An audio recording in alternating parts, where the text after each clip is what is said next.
Kalau anda pernah cuba buat website sendiri, maka anda tahu yang benda ni bukannya senang. Even kalau guna website builder yang berbayar. Kalau nak kod sendiri, apatah lagi. Lepas tu nak kena make sure dia cantik. Nak kena fikir ayat apa nak tulis lagi. Lama-lama tak siap websitenya sebab banyak kerja lain lagi yang anda nak buat. Jadi untuk membantu anda buat website, maka saya telah menjemput Dr. Haris untuk guide anda step by step. Macam mana anda boleh gunakan AI untuk membantu anda buat website dan dalam masa tak sampai sejam, anda dah boleh ada website sendiri live dekat internet. Bukan setakat tu, Dr. Haris juga menunjukkan melalui lebih 25 video macam mana nak buat supaya website anda tu orang senang nak jumpa dekat Google.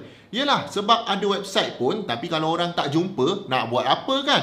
Sekali join je, anda akan dapat akses kursus ni sampai bila-bila. Maknanya bila-bila masa anda nak tonton, berapa kali anda nak tonton pun tak ada masalah. Asalkan website anda tu siap. Jadi kalau anda berminat nak buat website sendiri, nak ada website anda sendiri dan nak Dr. Haris guide anda macam mana nak buat website step by step, saya jemput anda klik link di bawah.